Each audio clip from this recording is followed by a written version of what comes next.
할렐루야. 서로 인사하는 시간을 가집시다. 사랑하고 축복합니다. 인사합시다. 여러분, 말씀을 들을 때는요, 제가 부탁하는데 저를 보시고 말씀을 들으시면 참 좋겠습니다.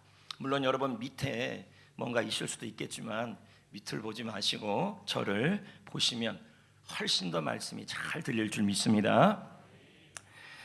여러분, 마중물이라는 그런 단어가 있습니다. 이 마중물이라는 단어의 뜻이 뭐냐? 사전에 보니까요, 물을 끌어올리기 위해서 펌프 위에 붓는 물을 마중물이라고 그럽니다. 그래서 그 한 바가지 물을 붓고 나서 펌프질을 하면 계속 샘솟아 나오는 것이 바로 이 마중물의 역할이죠.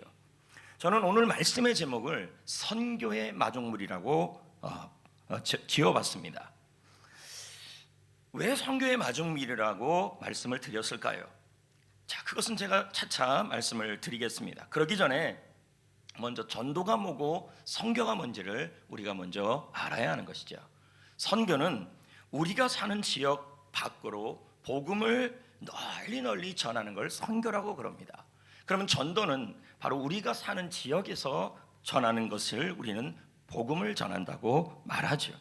그러면 선교의 마중물이란 무엇을 의미하냐면, 선교를 위해, 열방을 위해, 온 민족을 위해 이 선교, 복음 선교를 위하여 붓는 나의 물 한 바가지, 다른 말로 표현하면 나의 헌신의 한 바가지를 의미하는 거죠.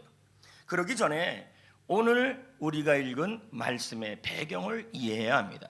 오늘 말씀은 빌립보서 말씀이에요. 그러면 빌립보서는 바울이 로마 감옥에서 기록했던 4가지 편지글 중에 하나예요. 에베소서, 빌립보서, 빌레몬서, 내가 잊어버릴 리가 없는데 뭐가 하나 있어요. 그런데 그 로마 감옥에서 빌립보 성도들에게 전한 서신서가 바로 이 빌립보서예요. 그러면서 바울은 이 빌립보는 바울이 아시아 지역, 터키 지역을 건너가서 유럽에 가장 먼저 복음을 전해서 세웠던 처음 교회, 바울의 첫 교회가 사도행전 16장의 빌립보 교회라고 합니다. 그 이후로 바울이 전도 여행을 끊임없이 하고 있는데, 이 전도 여행을 하고 있던 이 바울이 감옥에 들어가고 나서 한 번도 바울이 풀려나요. 이거를 4차 전도 여행이라 그래요. 그리고 나서 또 한 번 감옥에 들어가서 그때 바울이 순교를 하게 되죠. 그 전에 바울이 그래서 감옥에서 이 빌립보 성도들에게 너무 고맙다고 오늘 말씀에 전하고 있는 거예요. 왜냐하면 빌립보 교회 성도들이 바울이 선교를 할 때 물질과 기도로 너무 잘 선교줬고 선교의 마중물 역할을 해줬기 때문에 바울이 빌립보 성도들을 자신이 감옥에 있으면서, 로마라는 이탈리아의 감옥에 있으면서 저 그리스 지역에 있는 빌립보 성도들에게 편지를 쓴 거예요. 고맙다고. 그래서 존 웨슬리는 이런 말을 합니다. 교회의 최고의 과제는 세계 복음화다. 수백만의 무수한 사람들이 아직도 복음을 듣지 못하고 있다. 당신이 이 땅에서 해야 할 한 가지 일이 있는데, 그것은 영혼을 구원하는 일이다. 영혼을 살리는 일이다. 성도 여러분, 디모데전서 2장 4절의 말씀에 보면요, 하나님의 마음이 나와요. 그것이 뭐냐면, 하나님은 나만이 아니라, 이동읍 지역만이 아니라 모든 사람이, 모든 족속이 구원을 받으며 진리를 아는 데 이르기를 원하노라. 하나님의 소원이에요. 세계 복음화, 온 세상에 하나님의 복음이 전해지고 하나님을 아는 것이 하나님의 소원이라는 거예요. 그러기 위해서 선교는 참 중요한 도구가 된다는 거예요. 오늘 말씀에 나오는 이 빌립보 교회는 참 선교를 잘했어요. 너무 잘했어요. 선교의 마중물의 은혜를 누렸어요.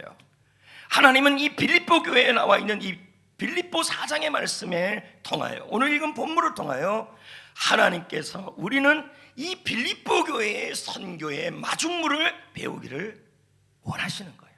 그리고 이 빌립보 성도들은 어떤 자세로 선교를 했는지, 그리고 우리의 선교의 자세를 점검해 보라는 의미로 이 말씀을 기록했다는 거죠. 그러면 15절을 읽어볼까요? 어떤 자세로 빌립보 성도들은 선교를 했을까? 시작. 빌립보 사람들아, 너희도 알거니와 복음의 시초에 내가 마게도냐를 떠날 때에 주고받는 내 일에 참여한 교회가 너희 외에 아무도 없었느니라. 성경을 읽을 때요, 오늘날 지명하고 너무 달라요. 그래서 이 마게도냐를 떠날 때라는 단어가 나오는데, 이 마게도냐는 무엇을 의미하는 거냐면 지역을 의미하는 거예요. 그러나 좀 지나면 이 마게도냐는 거대 왕국이 되죠. 제국이 알렉산드를 통해서. 근데 지금은 마게도냐라는 나라가 있지만 예전에 이 성경 시대에 말했던 그 마게도냐는 그리스가 돼 버렸어요. 그래서 이 마게도냐에는 사도 바울이 그냥 쉽게 이해하면 그리스 북부 지역이에요. 이 마게도냐에 사도 바울이 2차 전도 여행을 시작하고 갈라디아 지역을 전도하고 나서 둘러보고 나서 2차 전도를 하고 나서 하나님께서 성령께서 유럽으로 건너오라고, 마게도냐로 건너오라는 말씀이 나와요, 사도행전에. 근데 그 마게도냐에 있는 교회가 있는 곳이 뭐냐면 바로 빌립보, 베레아, 데살로니가, 그리스 북부 지역이에요. 그러니까 좀 쉽게 설명한다면 경기도 용인에 있는 교회들이 있는데, 그 용인에 있는 용인 지역에 있는 교회들이 빌립보, 베레아, 데살로니가 교회, 이런 교회들이 있고, 그래서 그 교회 전체를 합해서 뭐라 그러냐면 마게도냐 교회라고 표현해요. 근데 바울이 이제 빌립보 지역에 복음을 전했어요. 그리스 지역이죠. 복음을 전하고 이제 그것을 떠나요. 빌립보 지역, 마게도냐 지역을 떠나요. 떠나면서 하는 말이, 떠났을 때 이제 그때를 회상하면서 로마 감옥에서 이 빌립보 성도들에게 편지를 쓰면서 이렇게 말했어요. 15절 말씀에 내가 마게도냐를 떠났을 때 마게도냐에 여러 교회들이 있었다. 내가 개척한 교회들, 빌립보 교회, 베레아 교회, 데살로니가 교회들이 있었지만 그 교회 중에서 지금까지 그때 내가 떠날 때부터 복음을 전할 때부터, 선교할 때부터, 그때부터 복음을, 선교를 도와줬던 교회는 유일하게 빌립보 교회밖에 없었다. 이게 15절의 내용이에요. 여러분, 사정과 형편을 따지지 않고 할 수 있는 한 지금부터 했단 말이에요. 그리고 언젠가 바울의 선교를 돕겠다는 것이 아니라 바로 바울이 선교를 위해 빌립보 지역을, 마게도냐 지역을 떠날 때부터 빌립보 성도들은 바울을, 선교를 도왔다는 거죠. 그러므로 여러분, 선교는 교회를 오래 다닌 사람이 하는 게 아니라, 언젠가 내가 하겠다는 것이 아니라, 선교는 지금 해야 돼요. 그리고 선교는 오늘 하는 것이고, 선교를 도와주는 일은 바울이 선교사가 되어서 복음을 전할 때 그 사도 바울을 위해 도와주는 역할을 했던 일을 언젠가가 아니라 바울이 선교 여행을 떠나는 순간부터 도왔다는 것입니다.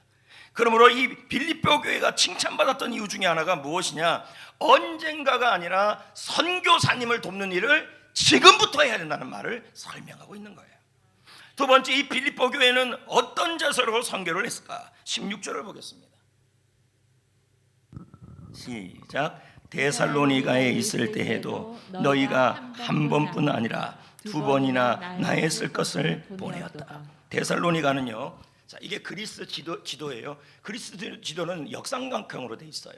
그럼 그 위에가 이 위쪽이 뭐냐면 마게도냐 지역이야. 그러니까 우리나라는 그리스, 바울이 지금 빌립보 교회는 그리스 북부 지역이에요. 그리고 그리스 중부 지역, 평야 지역이 있고, 그리스 밑에 지역을 성경에서는 뭐라고 표현하고 있냐면 아가야라고 표현해요.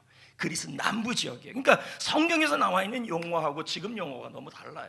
그래서 아가야 지역에 복음을 전했다는 말은 그리스 남부 지역에 복음을 전했다는 것인데, 그 지역에 데살로니가가 있었어요. 근데 거기에 가서 복음을 전하고 선교를 하고 있는데, 지금도 계속해서 빌립보 교회가 어떻게 하고 있냐면 한 번만 선교를 도운 것이 아니라 두 번이나 나의 쓸 것을 채웠다, 이렇게 나와요. 그러면 한두 번이나 두 번이란 말은 세번역 성경에서는 뭐라고 설명하고 있냐면 몇 번을 도왔다. NIV 성경에서는 again and again. 뜻은 뭐예요? 자주 반복해서 끝까지 바울 선교의 필요를 지속적으로 끝까지 아무 대가를 바라지 않고 섬겼다는 말이에요. 그래서 칭찬받았다는 얘기죠. 여러분, 선교는요, 실제로 선교사님들을 돕고 선교 개척교회를 돕고 선교 단체들을 도울 때 우리 눈에 그게 안 보여요. 뭔가 이 열매들이. 그러니까 우리가 선교사를 돕고 선교 사역을 도울 때는 어떻게 하냐면 대가를 바라지 않고 지속적으로 도왔다는 것이 빌립보 교회였다는 거죠. 우리에도 그런 것이 있어야 된다는 거죠. 빌립보 교인들은 바울이 떠나서 다시 보지 못할 걸 알았어요. 그래도 계속해서 대가를 바라지 않고 순수하게 끝까지 도왔다는 거예요. 여러분, 선교는 보이지 않아도요, 물을 주고 심으면 하나님이 자라게 하십니다. 믿으시면 아멘. 할렐루야. 저는 인물 한 명을, 사람 한 명을 소개하려고 그래요.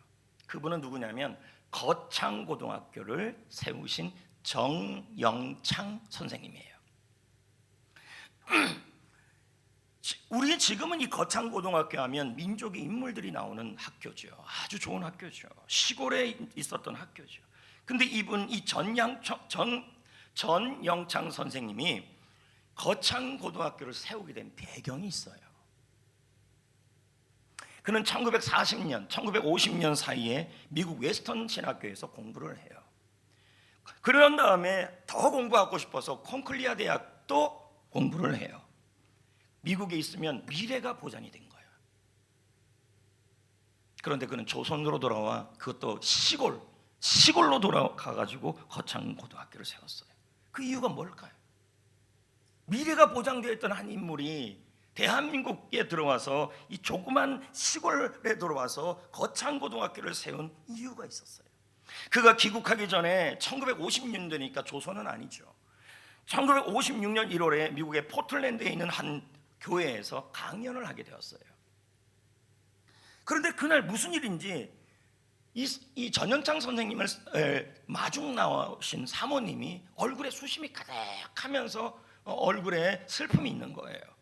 그래서 물었어요. 사모님, 무슨 일이 있는 거 아니에요? 무슨 일이에요? 왜 이렇게 얼굴이 어두워요? 그랬더니 사모님이 말씀을 하셨어요. 전 선생님, 오늘은 너무 우리 교회가 우울한 날이에요. 왜냐면요, 우리 교회, 이 포틀랜드 교회에서, 미국 포틀랜드 교회에서 파송한 선교사가 있었어요. 그 선교사가 우리가 아는 선교사예요. 짐 엘리엇, 29살. 짐 엘리엇 선교사가 에콰도르 밀림 지역에 들어가 아우카 부족에게 창에 찔려 죽었어요. 그리고 다른 선교사 4명도 같이 순교했어요. 포틀랜드 교회가 짐 엘리엇 29살 되는 이 짐 엘리엇을 파송한 거죠. 아무 대가 없이. 그런데 여러분, 우리가 창끝이라는 영화를 통해서 본 것처럼 짐 엘리엇의 전능자의 그 부인이 짐 엘리엇의 책인 그 전능자의 그늘, 그의 부인이 쓴 책이지만 그 책에 보면 에콰도르의 그 인디언 부족의 땅에 비행기가 착륙하고 나서 인디언들이 와서 아무것도 짐 엘리엇과 그의 4명의 선교사들이 한 일이 없어요. 그냥 그 자리에서 창에 찔려 죽은 일밖에 없었어요. 우리는 생각하죠. 당시 신문들이 뭐라 그랬습니까? 이 무슨 낭비인가? 근데 제가 아까 뭐라 그랬습니까?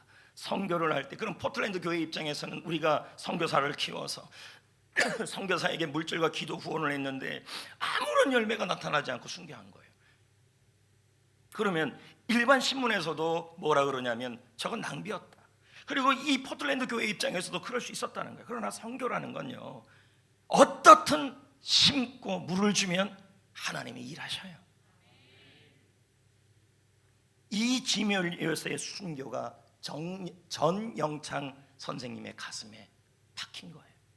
그리고는 그날 밤에 돌아가서 무릎을 꿇고 기도를 해. 한밤중에 주님, 인종도 언어도 다른 인디안을 위해 아무 대가 없이 29살의 젊은 청춘을 하나님 선교사가 되어 목숨을 바친 젊은이가 있습니다. 그런데 저는 뭡니까? 저는 이 조국을 위해, 대한민국을 위해 나는 무엇을 해야 합니까? 그러면서 기도를 했어요. 마침 대전대학교 대학장이었던 윌리엄 린튼 박사가 그 학교에 부학장으로 오라 그랬어요. 미래가 보장됐죠, 부학장으로만 가도. 그런데 이 전영창 선생님은 글로 안 가요.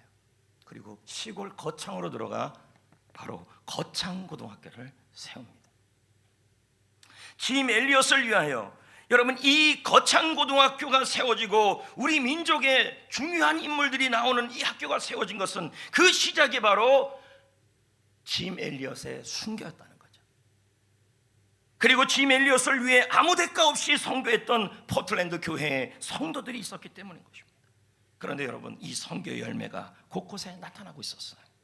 아우카 부족이 주님을 믿게 되었고, 전영창 선생님은 거창고등학교를 세워 우리 민족의 계몽을 이끌어갔다는 거죠.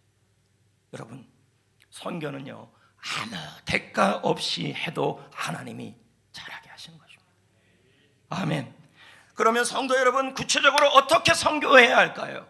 어떻게 선교해야 할까요? 여러분, 많은 분들이 저를 막 똘망똘망 보니까 갑자기 무대 공포증이 왔습니다. 그래도 계속 봐주십시오. 그러면 구체적으로 어떻게 선교해야 할까요? 18절 말씀을 봅시다. 빌립보 교회가 성도들이 어떻게 선교를 했는지를 보자고요. 시작. 내게는 모든 것이 있고 또 풍부한지라 에바브로디도 편에 너희가 준 것을 받음으로 내가 풍족하니 이는 받으실 만한 향기로운 제물이요 하나님을 기쁘시게 한 것이라. 바울이요, 로마 감옥에서 그동안 자신의 선교 사역을 회상하면서 자기는 선교 사역을 할 때 풍족했다는 거예요. 선교 사역을 할 때 넘쳤다는 거예요. 에바브로디도 편으로 빌립보 성도들이 많은 선교의 예물들을 보내줬다는 거예요. 그래서 이 예물에 대하여 뭐라 그러냐면, 이 예물은 하나님 보시기에 향기로운 제물이었고 하나님을 기쁘시게 하는 제물이었다고 얘기하고 있는 거예요. 윌리엄 패틀리는 말합니다. 사람이 수백만 불을 이상을 이 땅에 남겨놓고 죽을지라도 저 하늘나라에서는 단 한 푼도 갖다 놓지 못할 수도 있다는 거죠. 우리가 여러분, 선교를 위해 물질로 섬기는 일은, 선교사를 위해 섬기는 일은 하나님을 기쁘시게 하는 일이고, 할렐루야, 저 천국에 상급을 쌓는 일이라는 거예요. 우리가 갖고 있는 물질을 천국으로 천국으로 이 땅에 다 남기기 때문에 가져갈 수 있는 방법은 하나밖에 없습니다. 선교사님을 위하여, 개척교회 목회자들을 위하여, 선교단체를 위하여 우리가 선교 물질을 헌물해 주는 것이죠. 아멘. 두 번째, 여러분, 어떻게 선교를 도울 수 있을까요? 사도행전 13장 1절 3절입니다. 안디옥 교회가 나와요. 보이죠? 이 안디옥 교회는 시리아 지역에 있는 교회입니다. 예루살렘 교회가 부흥되면서 안디옥 지역에 수리아 안디옥 지역, 그러니까 시리아 지역이죠. 그 지역에 개척 교회를 세웠는데, 그 안디옥 교회에서 뭐가 생기냐면 기도와 금식으로 바울과 바나바를 선교사로 세워요. 자, 볼까요? 시작. 안디옥 교회. 시작. 안디옥 교회 선지자들과 교사들이 있으니 2절. 주를 섬겨 금식할 때 성령이 이르시되 내가 불러 시키는 일을 위하여 바나바와 사울을 따로 세우라 하시니 이에 금식하고 기도하고 두 사람에게 안수하고 보내라. 자, 선교를 어떻게 돕고 있어요? 기도로 돕고 있다. 금식으로 돕고 있다. 여러분, 레디컬이라는 아주 유명한 책이 있는데요, 그 책을 쓴 사람이 데이빗 플랫입니다. 이 데이빗 플랫이 얼마 전에 한국 교회를 향하여 우리 국민일보에다가 기사를 썼어요. 그러면서 이런 말을 해요. 데이빗 플랫입니다. 제가 읽어보겠습니다. 복음을 듣지 못한 사람들이 전 세계에 7천여 종족이 있다. 아직도요. 그리고 아직도 복음을 듣지 못한 사람들이 30억 명이 넘는다. 한국교회는 모든 족속과 민족과 나라에 그리스도의 생명의 복음이 도달하게 해달라고 기도해야 될 사명이 있다. 왜 그래요? 우리 한국교회 역시도 복음의 빚을 졌기 때문이에요. 이와 같이 여러분, 하나님은 우리가 기도를 통하여 그리고 물질을 통하여 선교를 돕기를 원하고 있는 거예요. 하나 더 말씀드린다면, 선교는요, 누가 해야 되냐? 선교사를 돕고 개척교회를 돕고 선교단체를 돕는 것은요, 어른만 하는 게 아니라, 교회를 오래 나온 사람만 하는 것이 아니라 젖먹이도 해야 하고 어린아이도 해야 된다 그래요. 자, 볼까요? 시편 8편 2절 읽어볼까요? 주의 대적으로 말미암아 어린 아이들과 젖먹이들의 입으로 권능을 세우시며. 표준 세번역을 해석해요. 어린아이와 젖먹이들까지도 그의 입술로 주님의 위엄을, 하나님을 찬양해라, 알려라, 이 뜻이죠. 이것은 무엇을 의미하는 겁니까? 다윗은 온 땅에 하나님의 영광이 선포되기를 원했습니다. 그 영광의 선포를 젖먹이와 어린아이까지도 참여하기를 소망했다는 얘기죠.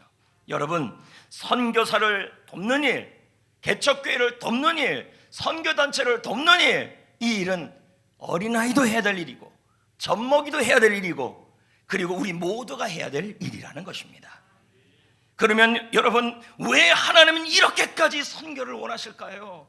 왜 하나님은 왜 이렇게까지 선교를 하기를 원하실까요? 시편 96편 3절 말씀에 그 답이 나옵니다.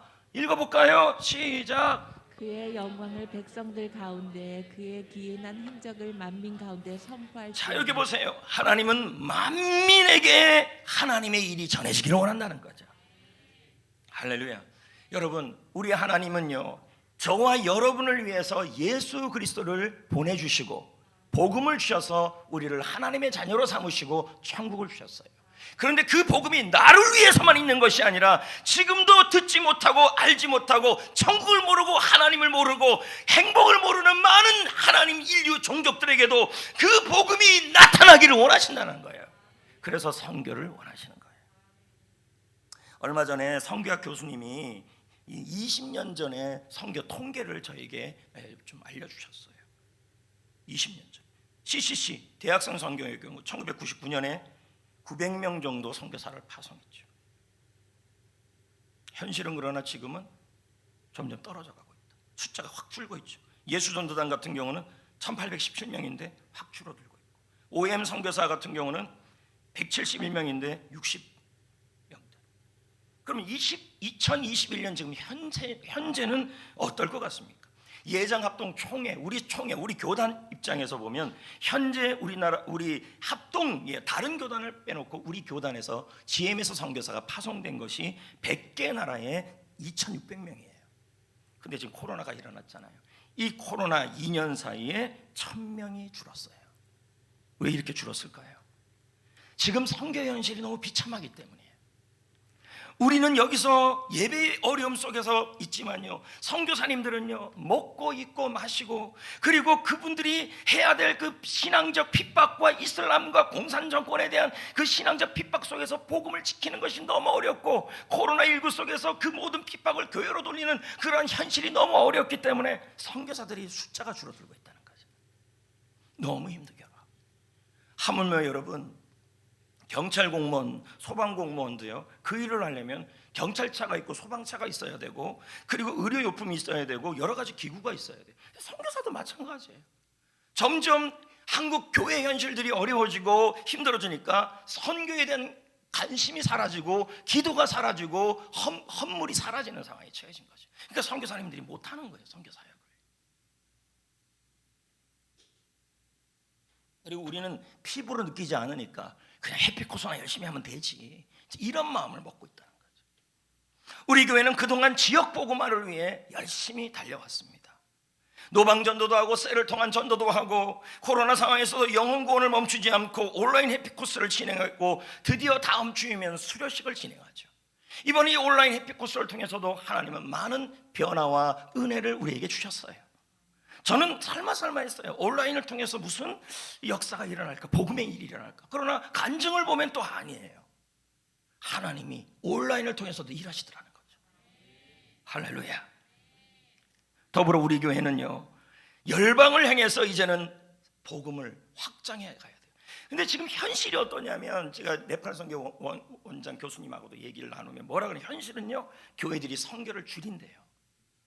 기도도 안 하고 선교사 숫자도 줄이고 선교사를 도운 이 모든 재정도 줄인대요. 왜요? 교회가, 한국 교회가 예전 같지 않대요. 선교에 대한 열정이. 그리고 물론 교회적 환경들도 너무 어려워졌고. 그럼에도 불구하고 우리는요, 복음을, 선교를, 영혼 구원을 생각해야 돼요. 열방을 향해서. 왜 그런지 아세요? 우리 한국 교회가, 우리 교회도 마찬가지예요. 외국 선교사님의 복음의 빛을 졌어요. 대표적인 예가 뭐예요? 대표적인 예가 1866년 병인양요, 제너럴 신미양요. 몰라요.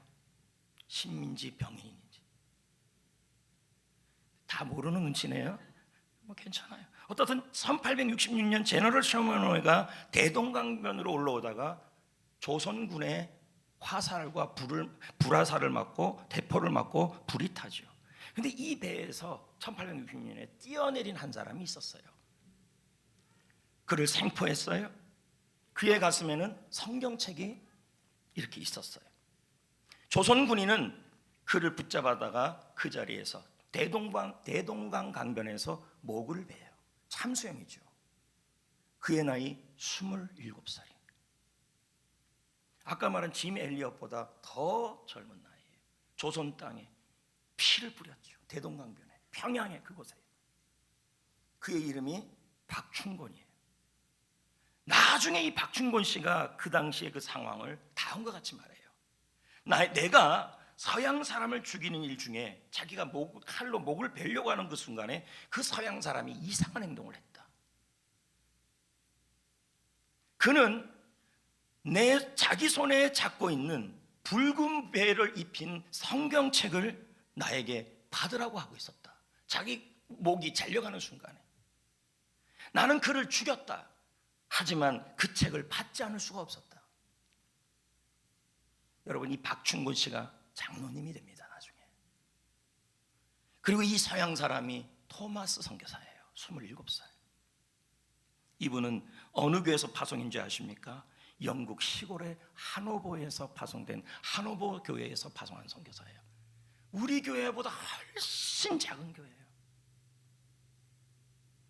그는 중국으로 들어와서 조선에 대한 정보를 듣습니다.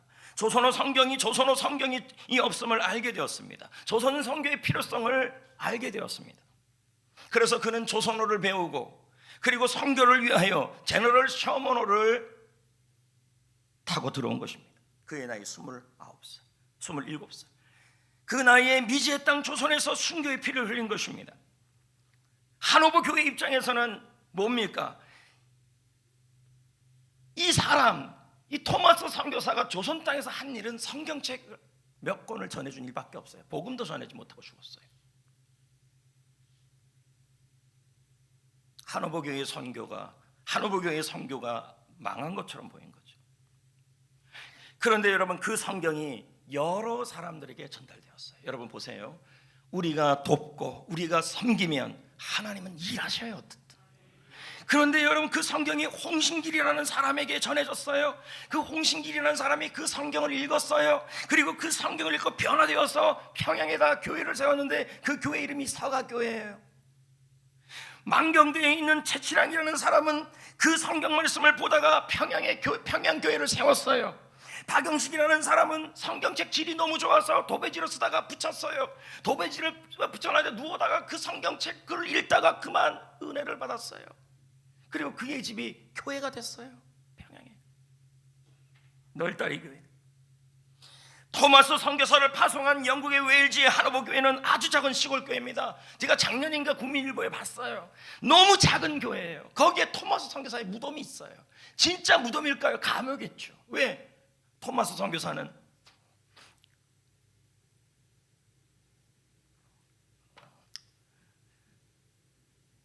나 주님의 기쁨 되기 원하네.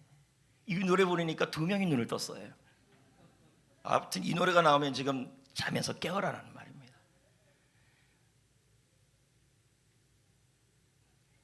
내가 원한 여러분, 이 하노버 교회는요 토마스 선교사를 기도와 물질로 후원했어요. 근데 보세요, 아무것도 토마스 선교사가 한 게 없어요. 단지 참수형을 당하고 순교하고 성경책 몇 권을 전해준 것뿐이었어요. 그러나 여러분, 아무 대가 없이 했지만 하나님은 조선 땅에 복음이 들어오게 만들었어요. 평양이 동방의 예루살렘이 되어서 평양에 대부흥이 일어나게 만들고 10만 명을 전도하자는 대구령운동이 일어나는 그 초석이 바로 토마스 선교사의 순교부터 시작이었어요. 그 시작을 하노버 교회가 한 거예요. 더 슬픈 일은요, 토마스 선교사가 자기가 조선 땅에 들어가기 전에 그 하노버 교회에다 편지를 보냈는데 토마스 선교사의 아내가 풍토병으로 죽었어요. 여러분, 이 상황에서 무슨 선교회라는 마음. 근데 지금 선교사님들의 현실이 이래요. 지금도 안 그럴 것 같습니까? 세상이 아무리 좋아졌다 할지라도요, 선교사의 가정은 정말 먹는 거 입는 것도 쉽지가 않아요. 한국에 들어오면요, 이 대한민국에 들어오면 선교사님들을 어디 반겨주는 곳이 있는 줄 아십니까? 쉴 곳도 없는 것이 선교사님들이에요. 토마스 선교사의 마지막 편지가 하노버 교회에 선교 편지가 왔어요. 아주 잔인하고 사악한 대학살이 최근 조선에 일어났다. 흥선대원군 때 아닙니까? 그럼에도 누군가 조선에 들어가 선교의 문을 여는 것이 중요함을 깨닫는다. 그래서 제가 조선에 들어가기로 결심했습니다. 그 이후에 선교 편지가 오지 않았어요.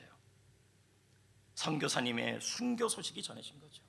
토마스 선교사의 아버지는 아들의 죽음 소식을 듣고 하나님께 기도했습니다. 하나님 아버지, 내 아들을 못 베고 죽인 이 민족이 민족이지만 우리 아들의 죽음이 헛되지 않도록 조선이 주님 앞에 돌아오기를 기도합니다.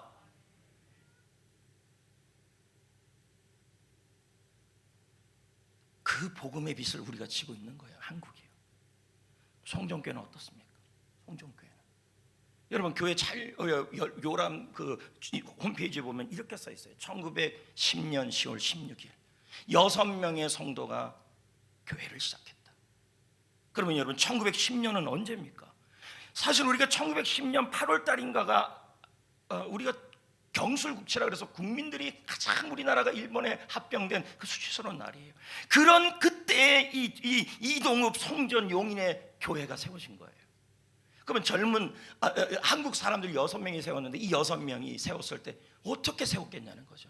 분명히 서양 선교사님들에게 복음을 들었을 거라는 거죠. 아니겠습니까? 그 후 100여 년이 넘는 시간이 지나왔고 지금의 송정교회를 이루었습니다. 그렇다면 여러분, 우리 교회도 선교사님의 빛을 지고 있는 겁니다. 저는 하나님께 기도하고 있습니다. 하나님 아버지, 선교사를 위한 휴식처를 우리 교회가 마련하게 하여 주옵소서. 빌라 하나가 딱 생기면 좋겠어요. 선교지에 우리 교회가 교회를 세우게 하시고 선교 관련 학교와 도서관을 세우게 하여 주옵소서. 저희 기도 제목이고 우리의 기도 제목이에요. 국내에 교회를 세우게 하여 주옵시고 개척교회를 세우게 하여 주옵소서.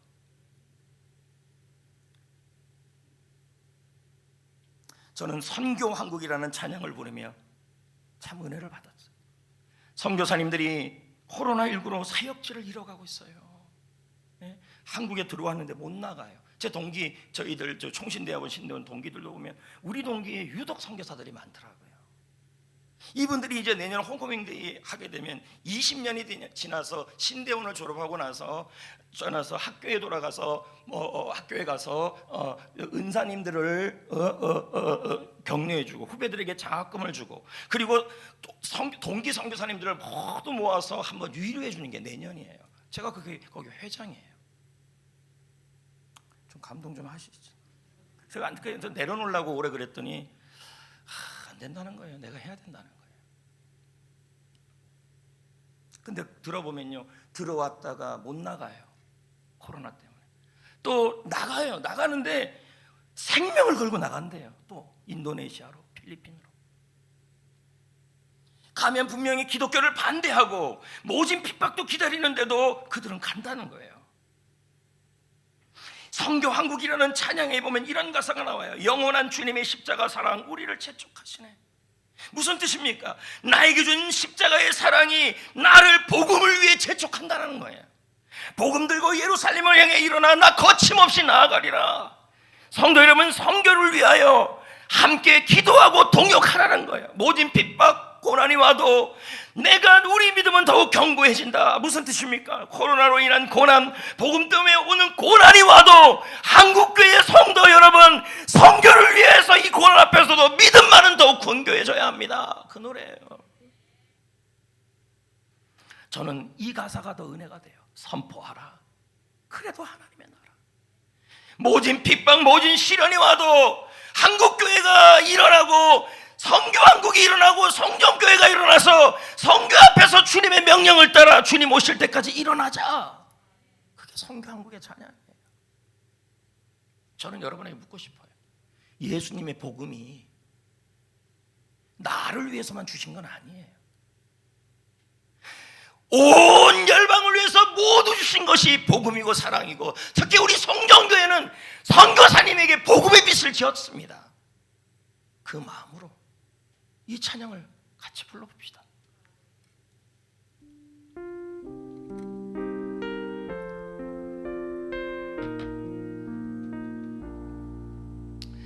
영원한 주님의 십자가 사랑 우리를 재촉하시네.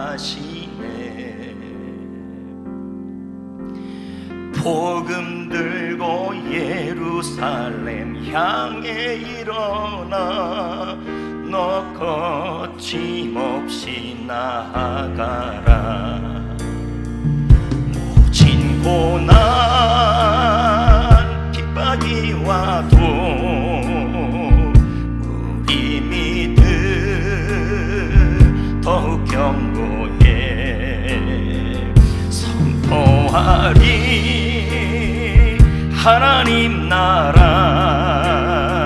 주님의 교회 승리하리라.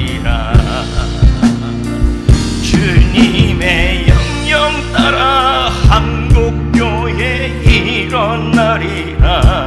죽음 앞에서라도 돌아서지 않으리. 부흥의 불길 따라 선교왕국 일어나리라. 우리 주님 다시 오실 때 주님의 명령 따라 세계교회의 명령 따라 세계교회 일어나리라. 죽음 앞에서라도 돌아서지 않으리. 부흥의 불길 따라 송전교회 일어나리라. 우리 주님 다시 오실 때까지. 할렐루야. 여러분, 이 일을 위해서 두 가지를 우리가 결심합시다. 첫째는 선교를 위해 기도합시다. 셀 모임 할 때마다, 여기 여러분 주보에 각 셀마다 자신들의 선교단체, 선교사님, 개척교회 선교 후원단체들이 있습니다. 모였을 때 이분들을 위해 기도를 주셔야 합니다. 왜요? 기도가 가장 큰 힘이 되기 때문인 것입니다. 두 번째는 여러분, 예물로 선교를 도와줘야 합니다. 왜 그렇습니까?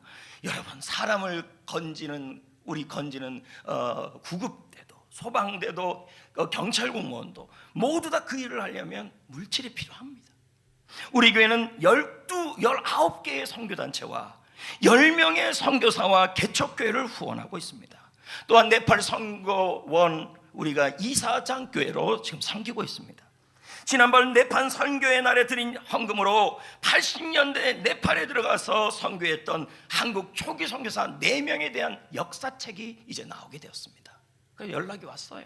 저보고 추천사를 써달라고.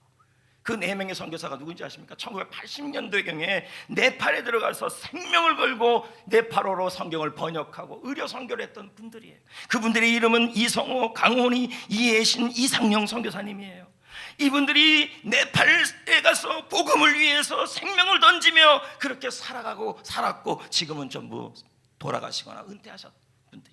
이분들을 위해 지금 우리 교회가 네팔 선교 초기 역사책이 곧 나오게 되었고, 제가 선교 추천사를 쓰게 되었습니다. 이 일에 우리 교회가 사용될 수 있음이 하나님께 감사드리고 성도님들이 힘이 되어서 또 감사합니다. 성도 여러분, 선교와 방송 선교 영혼구원에도 물질이 들어갑니다. 영혼구원을 위해서 전도 기여 예물과 해피큐스 예물도 들어갑니다. 전 세계에 복음을 전달하기 위해서 이제 필요한 것은 영상의 시대가 되었습니다. 그것이 방송 선교이죠. 우리 교회는 구TV, CBS 그리고 기독일보를 통한 설교 방송을 인터넷을 통해 대한민국과 세계를 향하여 뻗어나갑니다. 저는 여러분에게 질문하고 싶습니다. 우리 교회 커피숍 말고요, 조금 괜찮은 커피숍에 가면요, 커피 한 잔 값이 5,000원이에요. 맞아요? 네. 그리고 여러분, 가족들과 함께 돼지갈비 먹어도 1인당 작게 잡아도 15,000원이에요. 그러면 4인 기준으로 한다면 7, 8만 원이 나가는 거예요. 지금 뭔 얘기하려고 저러시는지. 그리고 여러분, 식사 대접하더라도요, 요즘 한정식 가격이요, 기본이 19,000원, 2만 원 1인당. 그럼 4명이 먹으면 8만 원이에요. 지금 뭔 얘기하시려고 저러시느냐. 여러분, 우리는 선교사님들을 식사 대접할 수가 없어요. 멀리 있기 때문에. 선교단체 사역자들이나 개척교회 목사님들도 커피 한 잔 대접하기도 어렵고 식사 대접하기도 어렵죠. 저는 여러분에게 내가 원하는 한 가지, 주님의 기쁨이 되는 것. 이제 저를 보내요. 네, 했어요. 여러분, 대신 저는 여러분에게 도전합니다. 월 1에 한 번 정도 선교사님 부부 식사 대접한다는 생각을 하고 선교 예물을 작정하면 어떨까요? 엄마, 네. 월 1에 커피 대접한다고, 선교사님이나 개척교회 목사님이나 선교단체 하시는 분들을 커피 한번 대접한다고 생각하고 월 1에, 자, 커피 먹으면 기본이 4명이에요. 그 벌써 2만 원이에요. 안 그래요? 거기다 빵까지 시키면요, 빵 시켜야죠. 그러면 5만 원이에요. 이렇게 선교사님 가정과 개척교회 목사님들을 한번 대접한다는 마음으로 여러분 월 1에 선교 헌금을 작정하면 어떨까요? 예, 그러면 우리가 이해되는 거죠. 지난주에도 제가 경복 목사님들 저기 지수원에서 식사 대접을 했어요. 야, 1인당 2만 원이에요. 12명 22만 원, 23만 원. 그냥 기본이 그래요, 여러분. 식사 1인당 2만 원이에요. 그러면 우리가 선교사님을 식사 대접을 한다 생각하고 한번 해보자는 거예요. 그리고 또 한번 제가 질문하고 싶어요. 여러분, 제가 바빠서 그렇고 어려워서 그래서 밥을 잘 안 사주잖아요. 여러분이 저를. 맞잖아요. 예전에 홍성일 장로님이 저 밥 많이 사줬는데 이제는 밥 먹자는 얘기도 안 해요. 할렐루야. 괜찮아요. 대신 장로님, 밥 안 사줘도 좋으니까 월 1에 목사님 차 대접하고 밥 사준다는 생각으로 방송 선교하면 어떨까요? 아까 선교사님들한테는 아멘이 나왔는데, 방송 선교는 저를 위해서 하는 게 아니에요. 열방을 위해 하는 거죠. 그러니까 저에게 여러분들이, 제가 바빠서 차라리 저는 밥 안 사줘도 좋으니까 목사님 커피 사주는 거 대신 그래도 근데 가끔은 좀 사주세요. 커피는 괜찮아요. 커피 사주는 거 대신, 그리고 식사 대접하는 거 대신 한 번 또 저를 사주면 싼 거 사줘요, 비싼 거 사줘요? 그 봐요.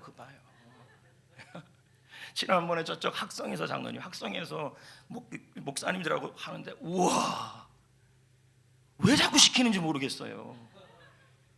되게 비싸잖아요, 여러분. 정육점 소고기 70만 원 나왔어요. 목사님들 섬긴다는 마음으로 한 거예요. 근데 목사님 돈 많아요? 많아요. 하나님 아버지가 많아요. 그런 마음으로 목사님을 대접한다는 마음으로 그렇게 방송 선교를 원리래 하면 어떻겠냐는 거죠. 솔직하게 제가 한번 말씀드려 볼까요? 현재 우리 교회 선교 상황을요, 물질 상황을. 매주 선교를 위해서 보내주는 비용이 현재 한계를 끼고 있어요. 그래서 선교 예물을 드리는 거하고 셀에서 나오는 예물을 합해서 선교 예물로 쓰고 있어요. 그런데 11월 달부터 제가 그렇게 얘기했어요. 30%를 줄이자. 왜냐하면 자꾸만 마이너스가 되니까. 이런 상황에 지금 처해진 거예요. 아니, 복음의 빚을 지고 선교사님들에게 복음을 빚을 진 교회가 이럴 수면 안 되잖아요. 지금 우리 교회가 방송 선교를 하고 있죠. 방송국 3개의 선교비를 내고 있죠. 사실 여러분, 여기서 나오는 것 갖고는요 택도 안 돼요 지금.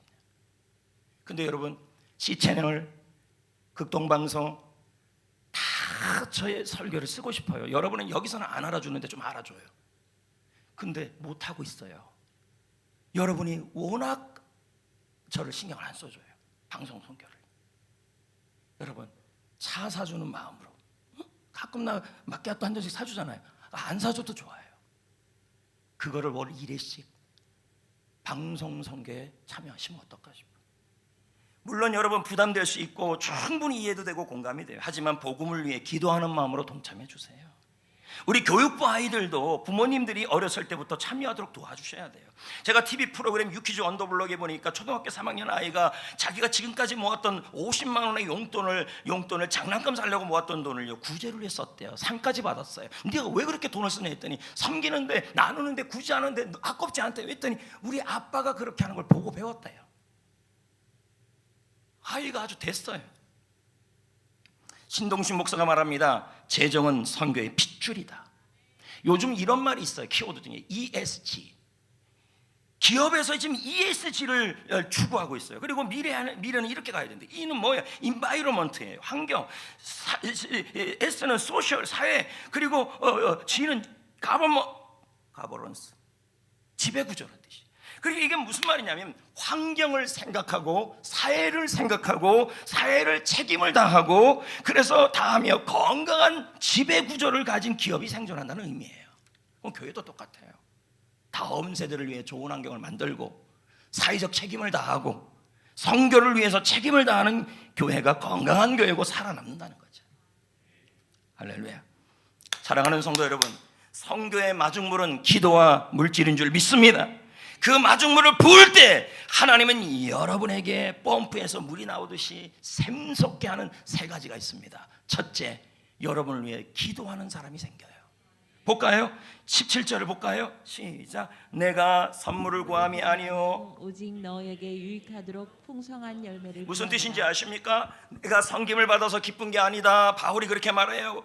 빌립보 성도들에게 너희들이 보내준 선교 예물 때문에 기쁜 게 아니다. 그 예물로 인해서 그 기도를 통해서 너희들을 마음껏 축복할 수 있어서 좋다. 이것은 무슨 말이에요? 저도 똑같아요. 다른 목사님들을 식사 대접을 해요. 그러면 그분들이 어떻게 하는 줄 아십니까? 이 모양 저 모양으로 제가 섬기면요, 그분들이 저를 위해, 우리 교회를 위해 기도해 주어요. 기도해 주는 사람이 돼요. 축복해 주는 사람이 돼요. 저도 마찬가지예요. 성도님들이 저를 위해 이렇게 물을 올려놓고 어떤 때는 커피도 사주고 그러면요, 제 입에서 그분들을 위한 축복이 나와요. 이걸 얘기하는 거예요.